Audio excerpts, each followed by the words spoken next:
At my daughter's school talent show, no one clapped for her. Even the judges looked bored. I heard a parent whisper, "She's the poor girl from that single mom." I held back tears until a stranger stood up from the back row. The room went silent as he took the stage. I knew something was wrong the second the room went quiet. My daughter had just finished playing the piano, her small hand still trembling above the keys. Final note had barely faded when I realized what was missing. No applause, no polite nods, just silence. And then, I heard it. Just loud enough to cut through the quiet, a woman somewhere behind me whispered, "That's the poor girl, the one with a single mom." I felt my chest tighten. My ears rang. I couldn't even turn around. I just sat there, frozen, my hands gripping the edge of the seat like it could keep me from falling apart. My daughter's name is Zaria. She's 9 years old, and last night, she played her heart out at her school's annual talent show. She wrote her own song, practiced it for weeks, poured every ounce of herself into it. I watched her stay up late after homework, headphones in, tapping out melodies on a tiny keyboard we bought from a yard sale. She believed in that song. But when she played it on stage in front of her classmates, the judges, and a crowd full of parents, they didn't clap. Not even a few scattered claps out of pity. Nothing. I looked at her from my seat in the middle row. She bowed like I taught her, then glanced up searching for some kind of reaction. Her eyes met mine, and for a moment, I thought I saw her swallow it down. The disappointment, the confusion, the shame. I was trying so hard not to cry. And then, just when I thought I would have to stand up, grab her hand, and walk her out of that auditorium like we were escaping a fire, something happened. A man stood up. He was sitting in the very back row, alone, tall, older, dressed in a quiet gray suit. He didn't smile. He didn't say anything. He just started walking down the aisle toward the stage. I remember the way the room shifted, the sound of whispers rising, the judges looking at each other unsure what was going on. And I remember holding my breath because something about the way he moved made me stop thinking about running. Something told me this wasn't the end of the story. It was the beginning. My name is Maya Reeve. I'm 33 years old, and I've been raising my daughter, Zaria, on my own since she was 2. We live in a quiet little town in southern Indiana, the kind of place where everyone waves but also notices what kind of car you drive and whether your kid's backpack is new or secondhand. People smile at you in the grocery store, then ask someone else why you're still single. I've lived here my whole life, and most days, I blend in. But moments like the school talent show remind me, I don't really belong. Not the way they do. I work 2 jobs. During the day, I'm a janitor at the local middle school. At night, I clock in at a 24-hour diner just off the highway, serving truckers and teenagers looking for fries at 2 a.m. It's not glamorous, but it's honest. It pays the bills, and most importantly, it lets me take care of Zaria. Zaria is everything to me. She's soft-spoken, all heart. She doesn't run with the popular kids or care about what's trending. She loves music, not pop songs or what's on the radio. She loves strange, soulful melodies, the kind that come from deep inside. She started writing little songs when she was 7, just humming things into a recorder and telling me, "This one feels like rain," or "This one is what it sounds like when someone misses you." I bought her a used keyboard from a garage sale last spring, $60. It was missing the stand and had a sticky B-flat key, but it lit up when she turned it on. And to her, it was magic. She played it every day after school, her fingers hovering like she was discovering something sacred. She'd play for hours, sometimes eyes closed, chasing a sound she could only feel. When the school announced its annual talent show, Zaria asked if she could sign up. I hesitated for a second. She's not the kind of kid who seeks out attention. But she said, "I want them to hear what I wrote." That's what she called it, not her performance, not her song, just what I wrote. She was so proud when she turned in the sign-up form. Every day for weeks, she practiced her piece. I'd make dinner while listening to her in the other room. And I swear, sometimes I'd stop stirring the pot just to listen. There was something haunting and beautiful about what she'd created. She didn't just play notes, she told a story. But underneath the pride, I also saw the nerves. She didn't say much about school, but I knew. She's the only kid in her class who brings her lunch in a grocery store bag instead of a character lunchbox. Her shoes are clean, but always one season behind. I knew that stepping on that stage wouldn't just be about the music. It would be about being seen. Still, she practiced. She asked me to braid her hair. Nice, but not like I'm trying too hard. She laid out her outfit the night before. Her best dress, the one from last Easter. I stitched the torn hem by hand. She looked in the mirror and smiled at herself. The night of the show, we arrived early. The auditorium was packed. Kids ran around backstage in glittery costumes and sequined leotards. Parents chatted in clusters, comparing private lessons and weekend camps. I sat alone in the middle of the audience, clutching my hands, trying not to look too out of place. When Zaria's name was called, I stood up a little in my seat, craning to see her. She walked to the piano slowly, her chin up, but her fingers fidgeting. I whispered to myself, "You've got this, baby." She sat down at the bench, adjusted the microphone just like she'd practiced, and placed her fingers on the keys. And then she started to play. The moment Soraya started playing, the room began to change, but not in the way I'd hoped. She played the first few notes of her piece, slow and soft, like she was inviting the audience into a memory only she remembered. The melody floated across the auditorium like a whisper, a lullaby dipped in sorrow and hope. It didn't sound like anything the kids before her had done. No karaoke, no flashy moves, no backing tracks, just her, a piano and a story told through her fingertips. I sat on the edge of my seat, heart pounding with pride, watching her close her eyes as the notes carried her away. But as I scanned the audience, I could feel something else.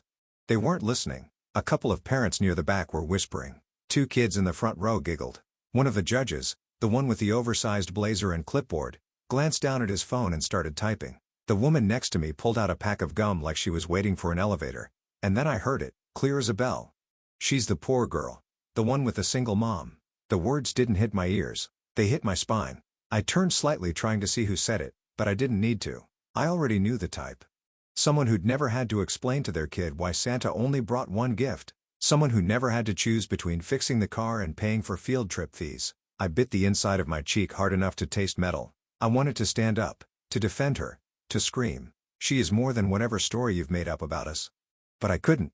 My legs wouldn't move. My body was locked in place, my pulse pounding in my throat. Zaria kept playing.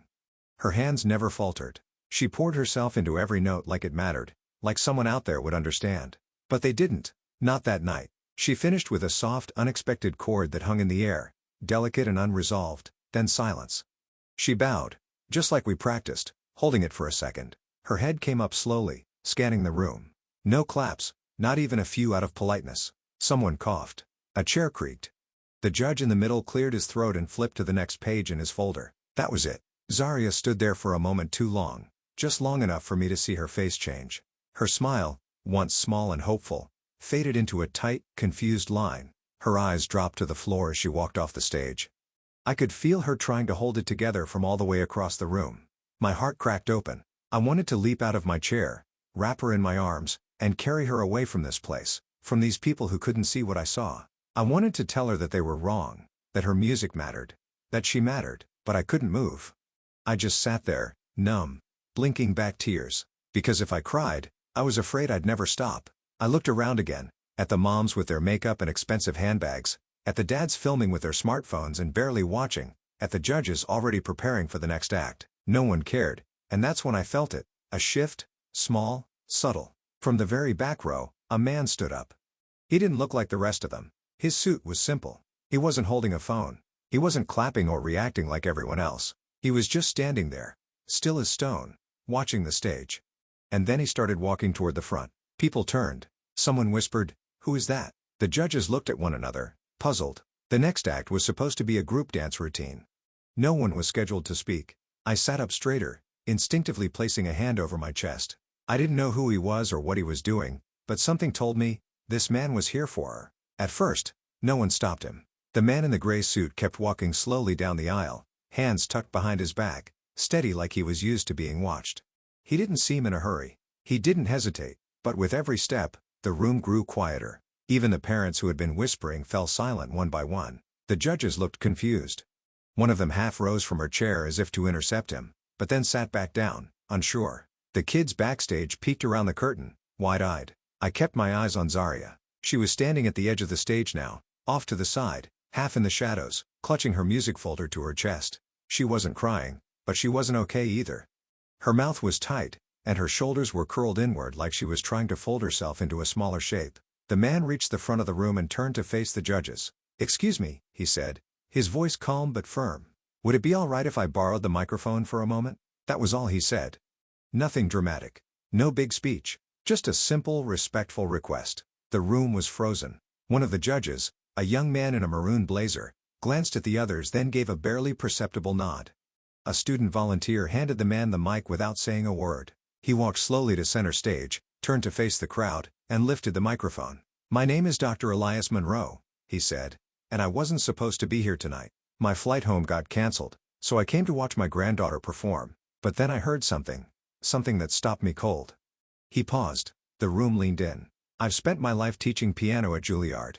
I've trained concert pianists, film composers, symphony soloists, and in all those years, very few pieces have grabbed me the way that little girl's music did just now." The silence shifted. It was no longer awkward or empty. It was reverent. He glanced toward the side of the stage, eyes kind. "Zarya," he said. "May I ask, did you write that piece yourself?" She nodded slowly, unsure whether to smile or run. He turned back to the audience. "Ladies and gentlemen, that was an original composition. That was a voice. That was art." Few gasps. One parent near me actually whispered, "Juilliard," like it was a word she'd only ever seen in movies. Dr. Monroe continued, "I'd like to ask a favor. With your permission, Zarya, would you be willing to play your piece again? This time, may I accompany you?" I felt my breath catch. Zarya looked over at me. Just a flick of her eyes. I gave her the smallest nod I could manage without breaking into tears. She walked slowly back onto the stage, her footsteps barely making a sound. Dr. Monroe stepped aside and let her sit first. Then he sat beside her, not taking over the bench, just sharing it. His hands hovered above the keys, waiting for her lead, and then she began to play. This time, the notes didn't sound small. With Dr. Monroe's quiet chords layered beneath hers, it was like her melody found a voice that had been waiting to echo it. He didn't overpower her. He followed her, supported her, lifted her music like a second set of wings. You could feel the shift in the room. The laughter stopped. The parents leaned forward. The judges put down their pens. No one looked away. When they reached the final note, there was a beat of perfect stillness, and then the entire auditorium stood. Applause erupted like a wave. Shouts, whistles, hands clapping raw. People who had noticed her before were now on their feet, clapping like she'd just won a national award. Phones were out recording. I saw one judge wipe her eyes. I stood too, clapping so hard it hurt. "And Zarya?" She turned to Dr. Monroe and gave him the smallest, most sincere smile I've ever seen. In that moment, she wasn't the poor girl anymore. She was a musician. She was seen. And I knew everything had just changed.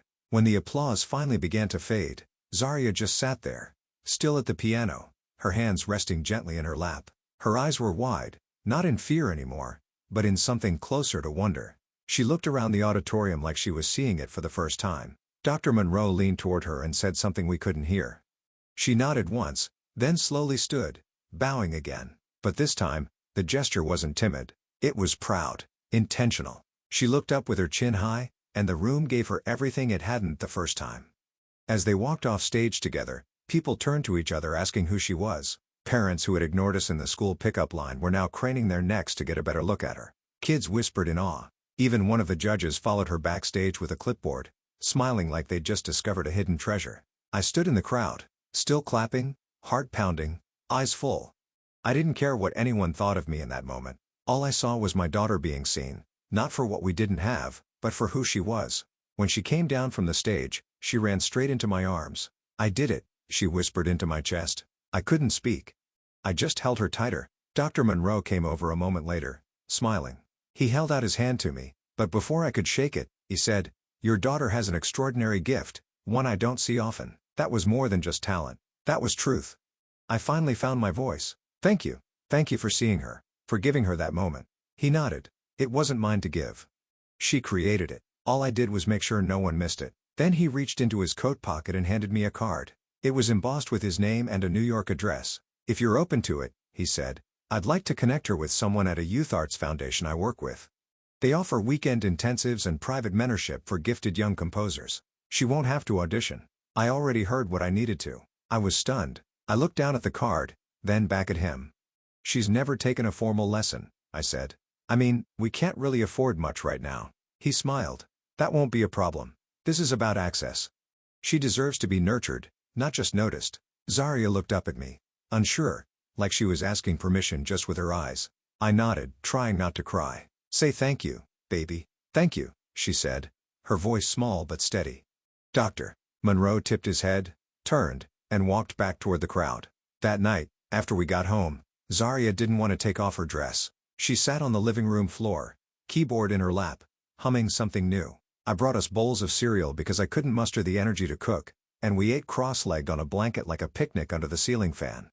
She played a few bars of her new song and looked up at me. "Do you think I can really go?" she asked. "To the place the music man said." I reached over, tucked a curl behind her ear, and said, "You already did. It's been 5 months since the night my daughter changed everything by doing nothing more than being exactly who she is. We're still living in the same small house. I still work both of my jobs. I still bring home leftovers from the diner when I can, and sometimes Zaria still wears secondhand shoes. But things feel different now, not because we have more money or more things, but because, for the first time, my daughter sees herself differently. Since that night, she's been attending weekend mentorship sessions at a music conservatory an hour outside of town. Every Saturday, we wake up before sunrise. I pack a thermos of hot cocoa, and we make the drive together. Just her and me, music playing low in the car, her face pressed to the window watching the cornfields roll by. She's not the same girl who stepped onto that stage, terrified no one would listen. Now she talks about dynamics, layering, the emotion behind a minor chord. Her teachers say she's composing pieces with depth they usually don't see in students twice her age. She still plays that first piece sometimes, the one no one clapped for. But now she plays it differently, more confident, more certain, not louder, just fuller, like she owns every note, and she does. Something changed in me too. For years, I believed we had to keep our heads down, stay quiet, stay grateful, not ask for more than we were given. I thought if I could just protect her from judgment, from failure, from being othered, that would be enough. But I was wrong. What she needed wasn't protection. It was permission to be heard, to take up space, to believe in the sound of her own voice, even if the room stayed silent. I almost let that moment slip past us. I almost let her walk away from the stage, believing that silence meant she wasn't enough. But one stranger, one person who chose to pay attention, made sure that didn't happen, and that's the part I keep thinking about. It wasn't a miracle. It wasn't luck. It was a decision. Dr. Monroe didn't just hear her music. He recognized it. And then he acted, quietly, powerfully, not to rescue her, but to amplify her. Sometimes, that's all it takes. One person willing to listen deeply, to step forward when everyone else stays seated, to remind a child you are not invisible. And sometimes, all it takes to keep going is to know that someone out there sees your light, even if only for a moment. That night didn't change our lives overnight, but it did give my daughter something I could never have wrapped in a box or written into a bedtime story. It gave her the belief that she is worthy of being seen, and it gave me something too. It reminded me that our story doesn't end with other people's silence, that when no one claps, it doesn't mean you stop playing. You keep going, because one day, someone might hear you, and that person might be the reason everything changes. So now, every time I watch Zaria place her fingers on the keys, I don't worry about who's watching. I know she's not playing to impress anymore. She's playing to tell the truth, and that's the kind of music the world needs more of. If this story meant something to you, if it made you feel, reflect, or remember your own moment of being overlooked or finally seen, like the video, share it with someone who needs to be reminded that quiet voices still matter. Comment below and tell me your story. Tell me about the person who stood up for you or the moment you found your own voice. I read every word. And if you want more stories that speak to the heart, that make you pause and really feel something, subscribe to the channel. We've got more to share. Thanks for watching. Thanks for caring. And most of all, thanks for listening.